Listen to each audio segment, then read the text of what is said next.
Next up, we have Waymo's self-driving cars will be available on the Uber app starting in Phoenix.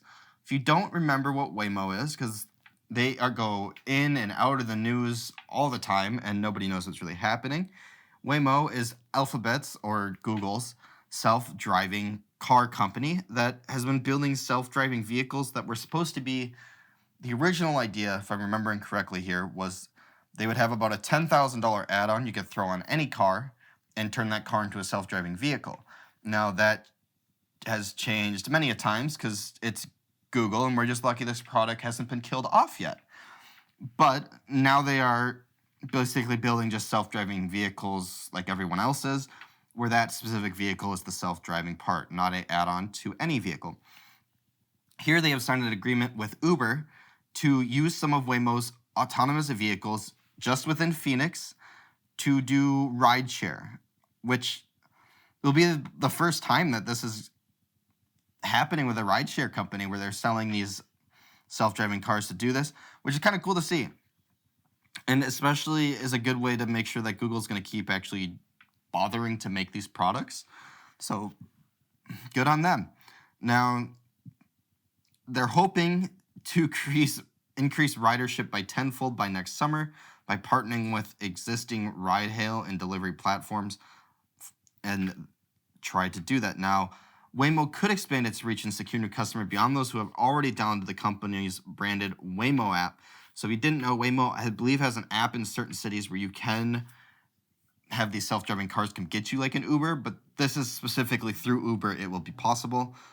I'm curious how this looks from like a will the cars get wrecked easily? How will people treat the cars if nobody's there with them to like keep an eye on them?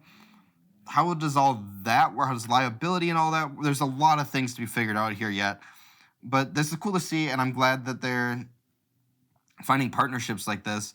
Elon has talked for a long time about Tesla doing these things where your car would go work for you basically and make you money during the day by doing these services, but whatever, they're actually doing it.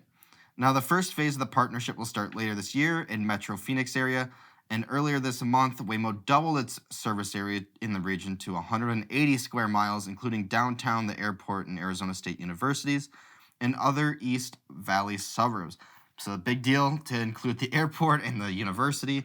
Those are two big areas if you want to get more people to ride in your vehicles. And a set number of Waymo vehicles will be integrated into both the Uber and Uber Eats app.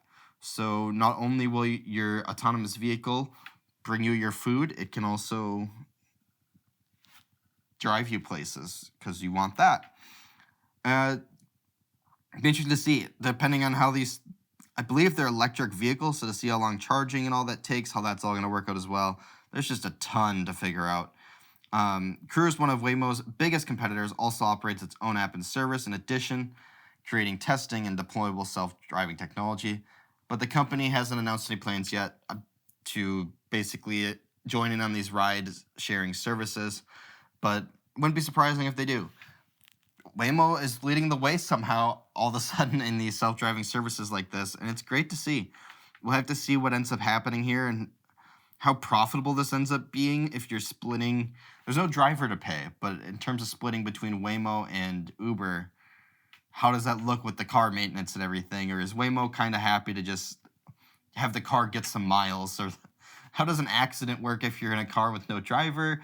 There's a lot of things that have to get figured out as things go on here, because if you're sitting in the back seat of your car and you're texting away because the car's self-driving, it's not you driving, and then somebody sideswipes you or the car like blows a stop sign and plows into somebody, do you have to get out and deal with, like, is that your problem now as the rider to deal with that?